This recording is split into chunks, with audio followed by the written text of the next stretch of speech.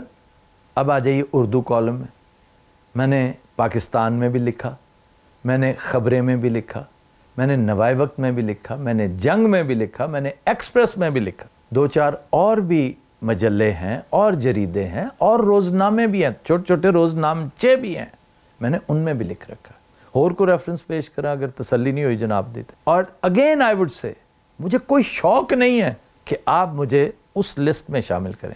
مجھے اگر تھوڑے بہت پڑھے لکھوں کی لسٹ میں شامل کر لیں میرے لیے یہی بہت ہے, یہی بہت ہے کہ میں چیزوں کو پڑھتا ہوں, دیکھتا ہوں اور اپنی رائے دیتا ہوں. میں ہو سکتا ہے بڑا ماٹھا رپورٹر ہوں, اب میں کہاں سے لاؤں انور کدوائی کو کہ جو آپ کو بتائے کہ میں کیسی کیسی رپورٹنگ کرتا رہا ہوں اور کن کن حالات میں کرتا رہا ہوں, کن خطرناک ترین حالات میں کی ہوئی رپورٹنگ.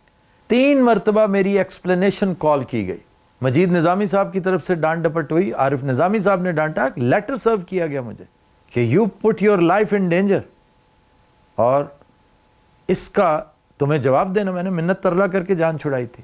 یہ سن 86 کی 10ویں محرم تھی جو بڑی خواں شام تھی. میری باقاعدہ شکایت کی تھی اس وقت کے ایس پی صاحب نے کہ, اور وہ بعد میں آئی جی بن گئے, ڈوگر صاحب, میں نے انہیں بھی کفیں ٹانگ کے ایک عام سپاہی کی طرح سڑکوں پر ڈیوٹی دیتے دیکھا ہے, کیونکہ میں کوریج کر رہا تھا اس علاقے میں جہاں سیدھے فائرز ہو رہے تھے, میں وہاں رپورٹنگ کر رہا تھا. مجھے منع بھی کیا گیا, لیکن میں ایک شدید زخمی شخص کے ساتھ, مجھے نہیں پتا وہ کون تھا, کس کی طرف سے زخمی ہوا, میں ایمبولینس میں کود کے بیٹھ گیا. اب کرنا پڑتا ہے اس وقت, جی یہ لواحقین میں سے ایک ہے, اینڈ ڈوگر صاحب نیو کہ یہ لواحقین میں سے نہیں ہے, اور میں نے اس سے پوچھا, مختصر سی بیچارہ نکاہت میں وہ باتیں کرتا رہا, اینڈ ہی ایکسپائرڈ. ہاسپٹل پہنچنے سے پہلے کام ہو چکا تھا. یہ تک کام کیے ہوئے میرے بھائی. سن 86 کا محرم ذرا پوچھئے کسی کو, اور خاکسار کرائم رپورٹر تھا. یہ سر منڈاتے ہی اولے پڑ گئے. میں نے جو ہی کرائم رپورٹنگ شروع کی یہ سلسلہ شروع ہو گیا تھا. پھر آپ نے تذکرہ کیا ہے آپ نیوز کا, انڈس نیوز کا اور ڈگڈگی کا. میں انڈس سے ملتا جلتا کام بارے دیگر شروع کرنے لگا ہوں انشاءاللہ, اللہ مجھے توفیق دے.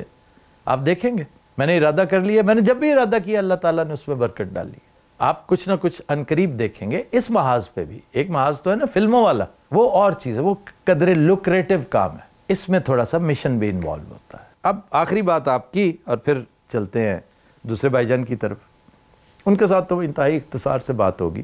آپ کا کہنا یہ کہ آفتاب صاحب جو ٹی وی شو کرتے تھے اس میں سیاستدانوں کا ٹھٹھا مذاق کرتے تھے. بہت افسوس ہوا مجھے, یہ تو مجھے نہیں کرنا چاہیے تھا. اس پہ میں معافی مانگتا ہوں کہ سیاستدانوں جیسے پاک پوتر لوگوں کی مجھے تو بڑی تعریفیں کرنی چاہیے تھیں, ان کے اوپر کالم لکھنے چاہیے تھے, مجھے ان کے اوپر ویلاگز کرنے چاہیے تھے, مجھے تو ان کی گڈی چڑھانی چاہیے تھی جیسے آپ نے اس دن ڈرٹی ہیری کی چڑھائی. آئندہ کبھی موقع ملا تو میں آپ کے یہ گلے شکوے رفع کروں گا. میں ٹھٹھا مذاق نہیں, میں ان پر چادریں چڑھاؤں گا, خراج عقیدت پیش کروں گا کہ ملک کو آپ نے شاہراہ ترقی پر جس طرح گامزن کیا ہے اور جس طرح وہ بگٹٹ گھوڑے کی طرح بھاگے چلا جا رہا ہے, سبحان اللہ. پھر ٹھیک ہے, آپ کا یہ گلہ بھی میں رفع کر دوں گا. اب آ جائیے وقار ملک صاحب کی طرف. وقار ملک صاحب کا یہ چھوٹا سا کلپ سنیے, وہ فرما رہے ہیں. باقی جو ان کا منسٹر ہے راجناتھ کے کیا نام ہے اس کا, وہ تو دھمکیاں دے رہا ہے کہ اگلا حملہ میں نیوی پہ کریں گے. ہمارے آفتاب اقبال صاحب بھی اس پر چڑھ دوڑے ہیں جی کہ بہت کچھ ہونے جا, وہ ایسا اشارہ دے رہے ہیں جیسے کہ بس ایٹمی جنگ ہونے جا رہی ہے. میں ریکویسٹ کروں گا ان سے کہ پلیز اس طرح کی باتیں نہ کریں. ابھی ایک ڈکٹیٹر کو اپنی مدت ملازمت میں توسیع چاہیے, وہ نہیں چاہتا کہ نومبر میں کوئی کویسچن ہو. اس کو توسیع تو نہیں خیر ملی ہوئی ہے اس کو 27 تک, لیکن پھر بھی کویسچن ہو سکتے ہیں. تو اس طرح کا بیانیہ پلیز نہ بنائیں. بڑا ظلم ہوا ہے اس قوم پہ. کوئی بھارت کا دماغ نہیں خراب کہ وہ ایٹمی حملہ کرے گا. بھارت تابکاری سے بچ جائے گا یہاں ایٹمی حملہ ہوتا ہے. کیا پاکستان وہاں حملہ کرے گا ایٹمی؟ پاکستان تابکاری سے بچ جائے گا. اس خطے کے سارے ممالک مٹ جائیں گے. دیکھیں وہ آج سے 70-75 سال پہلے یا 80 سال پہلے ہیروشیما اور ناگاساکی پہ ہوا تھا. ان بموں کا آج کی بموں سے کوئی مقابلہ ہی نہیں. وہ بہت چھوٹے تھے, ان کی طاقت بہت کم تھی. آج کے تو بہت بڑے بم ہیں یار. وہاں انہوں نے پورے شہر صفائی سے مٹا دیے. 3 کلومیٹر تک تو ان کا بلاسٹ ریڈیس جا رہا تھا. خدا کے بندو سوچو ذرا, اجی بہت بڑا کچھ ہو سکتا ہے, یہ ہو جائے گا وہ ہو جائے گا. بڑا افسوس ہوا مجھے یہ سن کے, بہت افسوس ہوا مجھے یہ سن کے. ایک طرف یہ جنگ کی بغلیں بجا رہے ہیں. اب ہوا یہ ہے، یہ پہلی دفعہ مجھے اندازہ ہوا ہے کہ یہ حضرت بھی مطالعہ کیے بغیر، پوری چیز پڑھے بغیر، کتاب صرف سونگ کے اس پر بات کرتے ہیں. بڑے افسوس سے کہنا پڑ رہا ہے کہ جس چیز کا تذکرہ ہی نہیں ہے پورے پوڈ کاسٹ میں، یہ آپ نے کیسے اخذ کر لیا میرے بھائی کہ میں نے ایٹمی جنگ کا ذکر بھی کیا. ان سے پوچھئے یہ جو ساتھ چپکے ہوئے اللہ کے فضل و کرم سے تمام تر نامساعد حالات کے باوجود، ہر طرح کی فائر والنگ کے باوجود یہ میرا ویلاگ سنتے ہیں، یہ میری گفتگو سنتے ہیں. میں خراج تحسین پیش کر، میرا دل چاہتا ہے میں ہاتھ چوموں اس ٹرکر کے جو نارتھ امریکہ میں ٹرک بھی چلا رہا ہوتا ہے اور ایک سائڈ پہ رکھ کے میری گفتگو سن رہا ہوتا ہے، صرف اس لیے کہ اس کے پلے کچھ 4 چیزیں پڑتی ہیں. حضور انور، میں نے کبھی نہیں کہا کہ ایٹمی جنگ ہونے جا رہی ہے. ایٹمی جنگ نہ ایسے ہوتی ہے نہ ہونے دی جاتی ہے، اور ایٹمی جنگ تو اتنی پینفل ہوتی نہیں جتنی پینفل یہ ہونے والی ہے. ایٹمی جنگ میں تو بھگ سے سب کچھ اڑ جاتا ہے. اگر آپ نے سنا ہوتا، لیکن 45 منٹ آپ کہاں سے لائیں؟ 45 منٹ سننا، اور وہ بھی میرے جیسے بندے کو جو بے پر کی اڑائے چلا جا رہا ہے.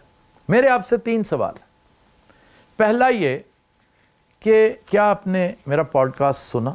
اگر نہیں سنا تو پھر آپ نے یہ رائے کیسے قائم کر لی؟ اللہ نے آپ میں کوئی ایسی صلاحیت ڈال دی ہے کہ آپ نسوار کی طرح سونگتے ہیں اور بتا دیتے ہیں کہ اس میں کیا ہے؟ بھائی کوئی وجہ تو ہوگی نا کہ بغیر جانے بغیر دیکھے آپ نے رائے زنی کر دی. میں نے تو ایٹمی کا ذکر ہی نہیں کیا، نیوکلیئر کا نام بھی نہیں لیا، اور نہ ہی نیوکلیئر ہونی ہے. دردناک صرف نیوکلیئر ہی نہیں ہوتی، درد کے اور بڑے سلسلے ہیں. آخری سوال آپ سے یہ کہ اگر آپ نے پورا پوڈ کاسٹ یہ گفتگو کرنے سے پہلے سن لیا ہے تو پھر کس جگہ پہ آپ کو محسوس ہوا؟ کون سا ورڈ ایسا ہے جس کا تیسرا چوتھا سینونم، اس کا کوئی مترادف ایٹمی جنگ نظر آتا ہے، ایٹمی جنگ کے طور پہ استعمال ہوتا ہے نا؟ کوئی جیسے نیوکلیئر بام، اٹامک بام، نائٹروجن بام، ہائیڈروجن بام، تھرمو نیوکلیئر بام. خدا کا نام ہے، کوئی ریفرنس کے طور پہ کچھ تو بتائیں کہ میں نے کیا کہا ہے. میں نے تو کہیں نہیں کہا یہ جو آپ نے پتہ نہیں کیا سوچ کے، اور I have no idea, no clue کہ آپ نے یہ کہا کیوں. آپ بحث کرنی ہے اگر تو اس موضوع پہ ہو سکتی ہے کہ کیا جنگ ہوگی یا نہیں ہوگی، تگڑی ہوگی کہ نہیں ہوگی، طویل المیاد ہوگی کہ نہیں ہوگی. طویل المیاد جب میں کہتا ہوں تو 10-12 دن ہوتے ہیں، ٹھیک ہے، کم از کم. کیا بے پناہ نقصان اس میں ہوگا کہ نہیں ہوگا، بڑوں کو بڑی بڑی ماریں پڑیں گی کہ نہیں پڑیں گی، اس پر بات ہو سکتی ہے. بڑا خون بہے گا ادھر بھی ادھر بھی، اس پہ بات ہو سکتی ہے. بڑے لوگ، بڑی چیزیں، فلک بوس چیزیں زمین بوس ہوں گی، اس پر بات ہونی چاہیے تھی. آپ کدھر کس جھنجٹ میں پڑ گئے کہ ایٹمی ہے یا یہ ہے یا وہ؟ میں نے ایسی کوئی بات نہیں کی میرے بھائی. آئندہ کسی کے بارے میں بھی میں اپنی بات نہیں کرتا. کسی کے بارے میں اگر آپ نے کوئی بات اس سے پہلے کہ کوئی ریبٹ کر دے، اب میں ریبٹ کر رہا ہوں، اب مجھے اس کا جواب دے دیجئے. اور میں بڑی نرمی سے گزارش کر رہا ہوں کہ سوائے اس کے میرے بھائی کوئی جواب نہیں ہے کہ آپ نے 2-4 لائنیں سٹارٹ میں سنی، تھم نیلز دیکھے، بڑی دردناک سب کچھ ہونے والا ہے. تھم نیلز میں یہی کچھ ہے جو آپ نے اپنے مختصر سے اس کالم نما پیغام میں کہا ہے. تو اس کا جواب یہی ہے کہ میں نے نہیں دیکھا، میں نے پوری گفتگو نہیں سنی تھی. جب میں نے پوری گفتگو سن لی تو اس میں واقعی نیوکلیئر کا تو کہیں، البتہ دیو مالائی باتیں آفتاب صاحب نے ضرور کی ہیں، بے سرو پا باتیں ضرور کی ہیں. یہ تو میں خود کہہ رہا ہوں، بہت ساری باتیں بے سرو پا ہوتی ہیں، اور ان کے لیے ایک ہی ٹیسٹ ہوتا ہے، ٹائم دیں تھوڑا سا، دودھ کا دودھ اور پانی کا پانی ہو جائے گا.